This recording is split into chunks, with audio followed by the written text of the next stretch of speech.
Hello and welcome back to another episode of the Create the Ripple podcast. I'm your host, Candice Smiley. Here we trust the niggle and we tell the truth. This is a podcast. We are looking to have conversations that matter, conversations that take courage to engage in, where we cut through the noise that exists online to bring you incredible content, amazing speakers, and stories to inspire you to live your best, listen to yourself, and tell the truth of who you are and who you just might become.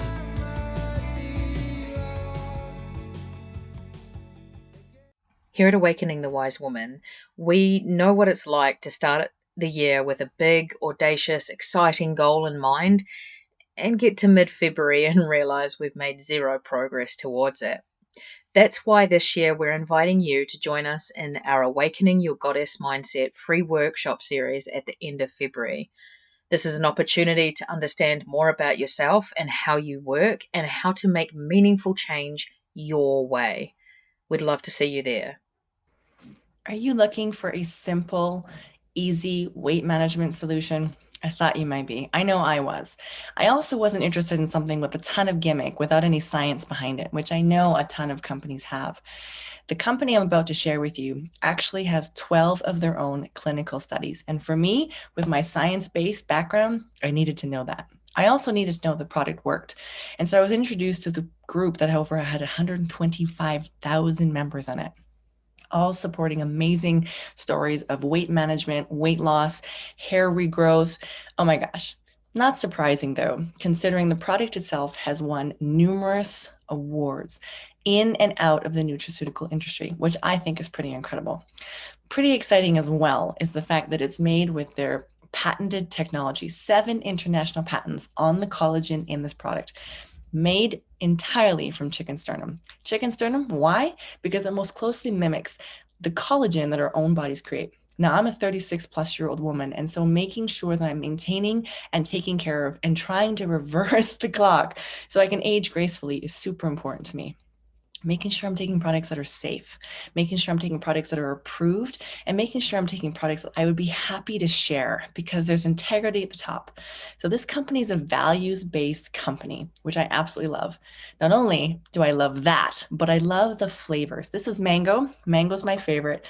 This is from the Modera company, which you've heard me talk about before. 1 simple spoonful a day. In the morning, I can add it to my coffee if I feel like it. I don't add the mango, I add the vanilla to my coffee. But I can add a simple spoonful to my day. It tastes awesome. It tastes amazing. And it's helping my body to maintain the figure that I've worked to get to. Why not? Now, if you're looking for some weight management, this is going to help curb appetite. It's going to help your body to function as best. And we know that when you do something like that and you make wiser choices, your body says thank you. This is part of an entire system called the Lean Body System. I will make sure to post information for that below, or you're welcome to scan the QR code, which I know is going to be somewhere in the screen if you're watching this on YouTube. If not, head over to modere.ca. That's MODERE, modere.ca, or modere.com, and use code 5579027. Again, 5579027 to save $10 on your next order, regardless of what you put in your cart. Thanks so much. Have a great rest of the listen. All right. Well, welcome back to another episode of the Create the Ripple podcast. I am your host, Candice Smiley. And here we talk about trusting the niggle and telling the truth. Now, sometimes if you're new, I should caveat that. If you're new, welcome to the podcast. I'm so grateful to have you here. Sometimes here on the podcast, we talk about trusting the niggle. And what's the niggle? The niggle is that annoying feeling. Really, it's mostly a feeling, a sense you have, a sixth sense, your inner knowing, a gentle nudge, a feeling in your gut.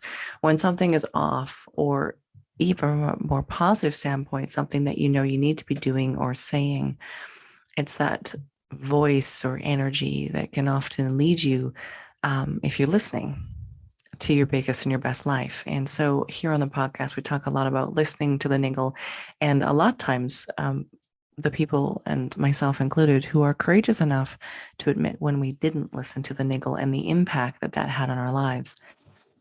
We talk about telling the truth, and the truth is less about telling the truth in terms of like, I am honest, although let's be real, we need to live an honest life. But more than that, honesty as in telling yourself the truth of what is. And sometimes that's the hardest part. It's not even, the knowing, the listening to the niggle about what is you should or should be doing or should or shouldn't be doing. But more importantly, um, telling yourself the truth about what that is and the impact that that often has on your life. And so, whether it's listening to myself talk about that or whether it's interviewing great guests, that's what we do here on the podcast. Okay.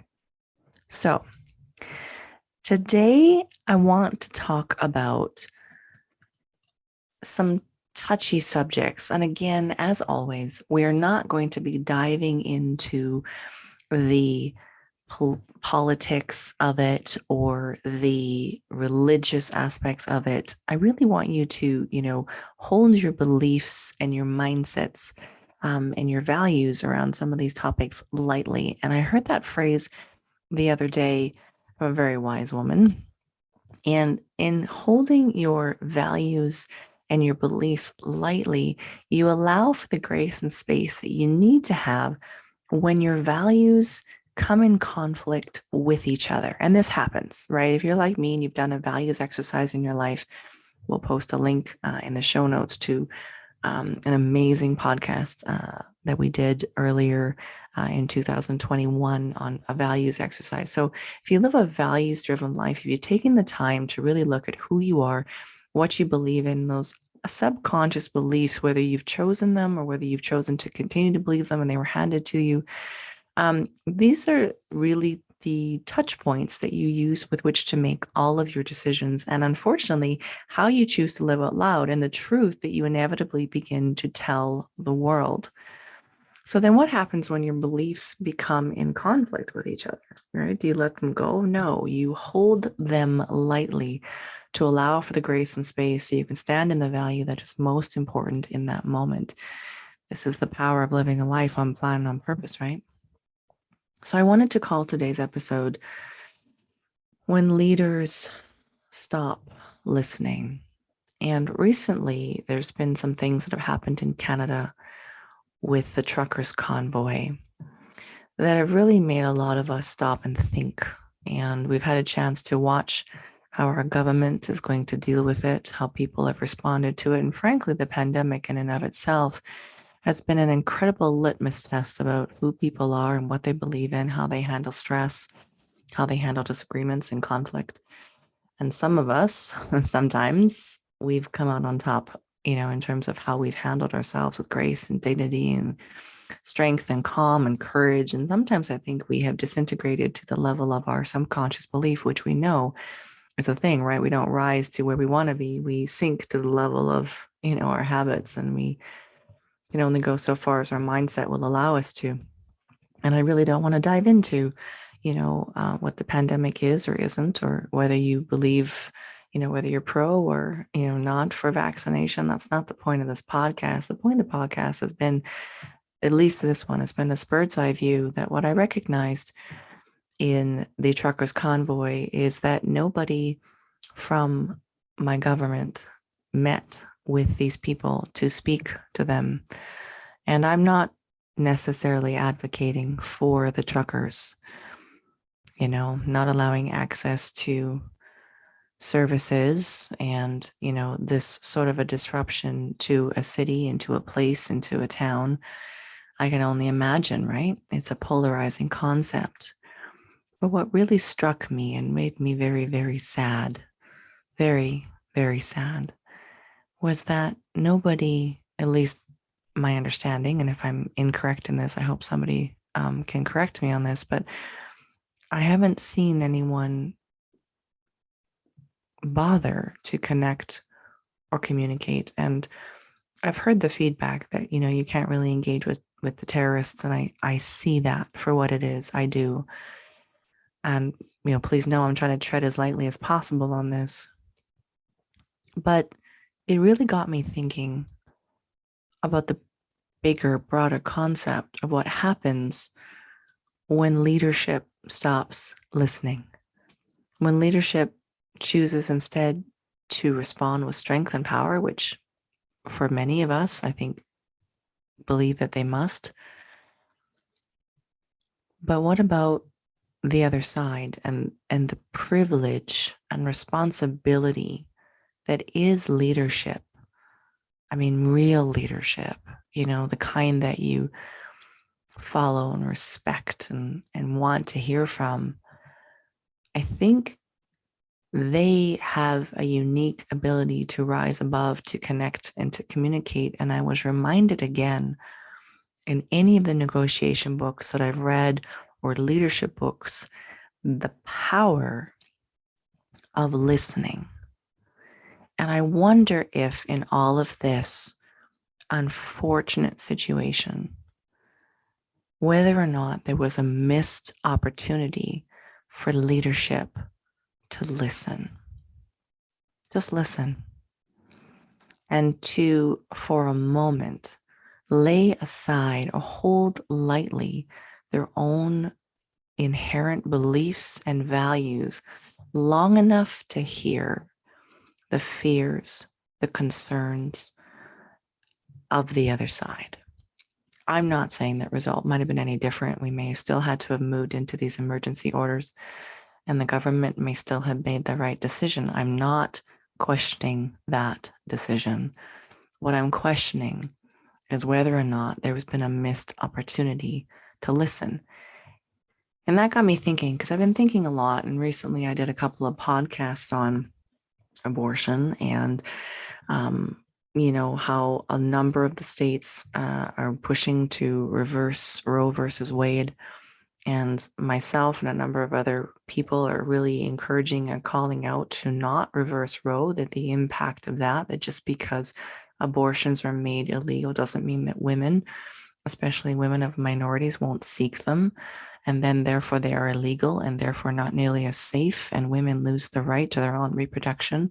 And that if there is no repercussion for the man who's involved in the creating of this child's life, that the responsibility for that life and the punishment for making a decision on that life should not rest on one single party of the two that it took to create the child. It should rest on both equally. And so, once again, I'm reminded that the leadership who's pushing to make these very conservative laws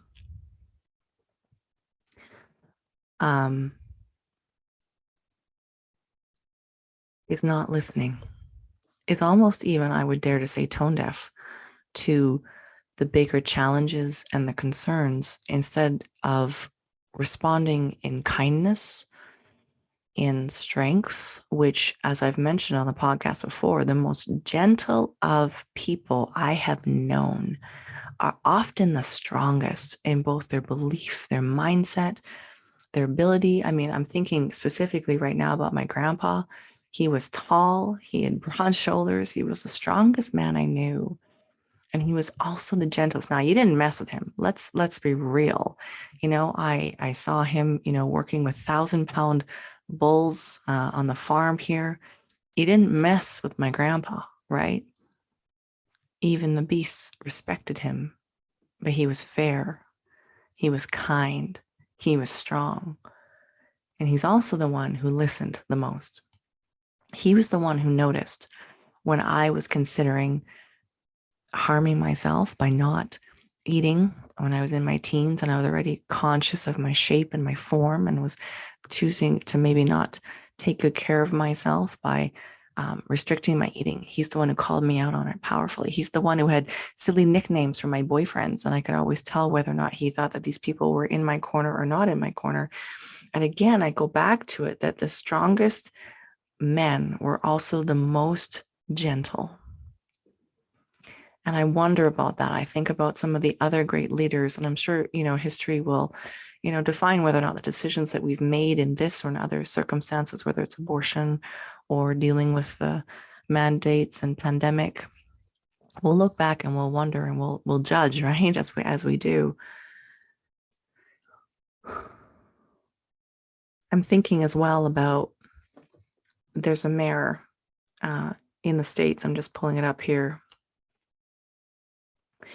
who has withheld over $100,000 of funding for a local library, because included in that library are books that talk openly, candidly about LGBTQ um, kids' issues.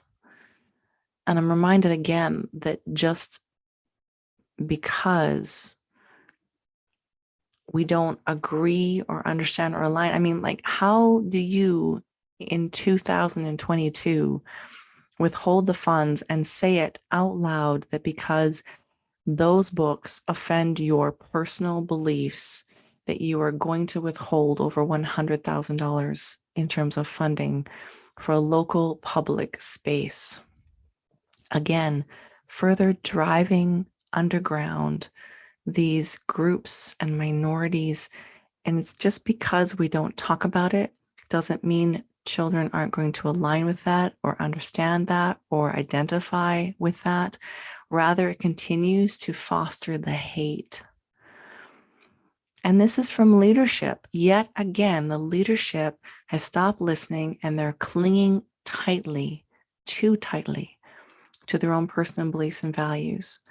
And this is such a tough thing. And I don't know if there's going to be, a clear perspective for me, even at the end of this conversation with you. And maybe that's not the point. Maybe what I'm asking here is that if you see yourself as a leader, and if you're a mom, you're definitely a leader. You're leading your children. If you're in a relationship, you and your partner have an opportunity to be a leader to each other.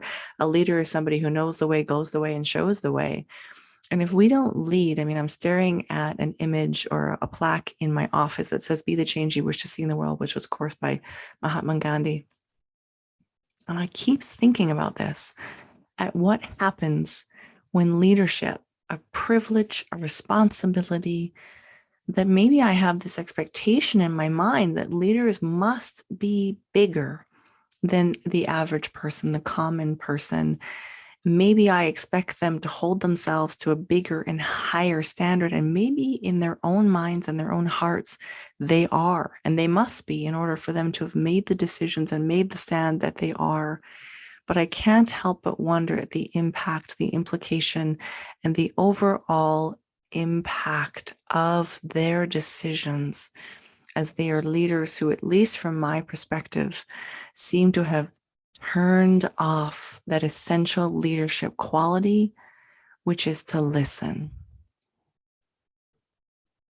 which is to listen, which doesn't necessarily mean, and certainly I don't think it means at all, actually, that you would let go of your beliefs or that you wouldn't express them openly, powerfully, that you wouldn't maybe make the same decisions in withholding the funds or enacting emergency decrees or whatever. I'm not saying that that would necessarily be the same response, but how much more so the impact, the power of your legacy as a leader, if you can show up with kindness and compassion, gentleness and strength in listening, in hearing what the other side has to say. And I can't help but think back to it, whether it's the abortion issue, whether it's, LGBT kids and not discussing it and pretending that if we can sweep it under the rug and we don't talk about it, the kids won't think it or feel it, et cetera, they're still going to commit suicide. They're still going to have the hate for themselves because it's not allowed and they're not able to talk about it, et cetera.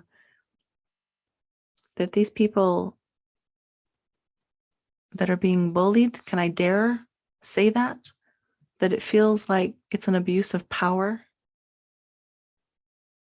to not listen?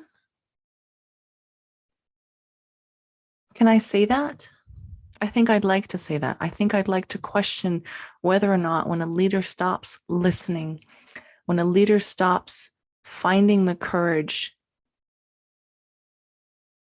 to know who they are and yet show up, to hold space, to listen, to look for solution, even if that solution is the same one that we've come to without the listening. I just wonder.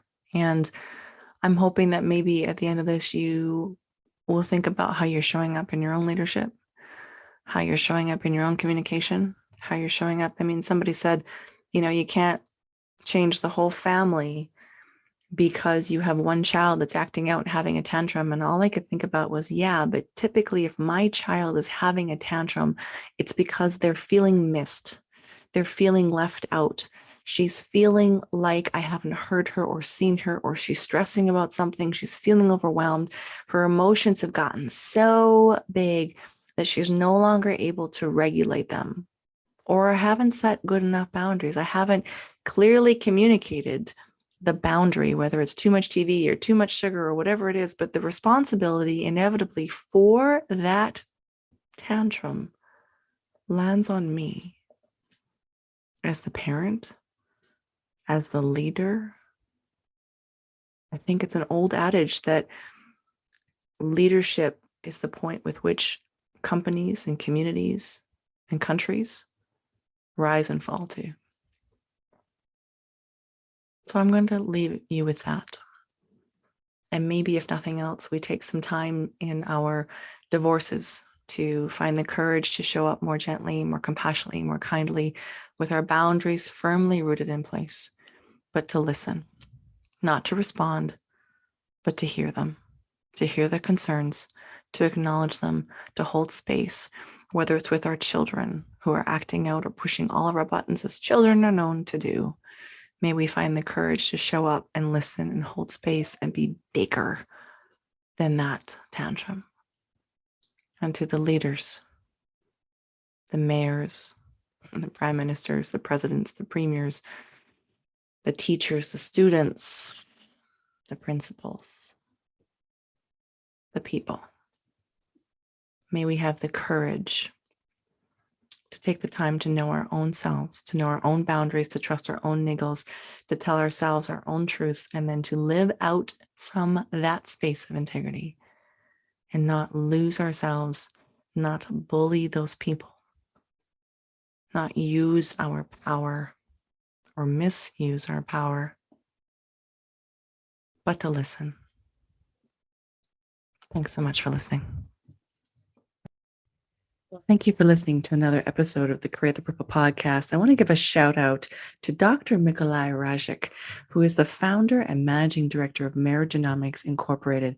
He has got an incredible YouTube-based program where he talks you through data as he interprets it regarding the COVID pandemic. Now, we have stayed far away on this educational podcast from weighing in on any of the pandemic itself. However, it's important for us to direct you when we discover a source that we believe to be grounded, who leaves their opinion on the entire thing out of it, but simply provides you with a great resource to interpret the data that, of course, is just continuing to come at you. So we've done a big shout out. We're really grateful that and I personally know Dr. Mick myself, and I'm really grateful that he's been taking the time to put out some incredible videos going through and dissecting the data as it's coming to you. So we're sharing a link to Merigenomics, their YouTube channel specifically. We'll have a link down below in the show notes. Have a look at that and go follow along for some amazing interpretation of the ongoing pandemic for your COVID safety. And thank you so much for listening.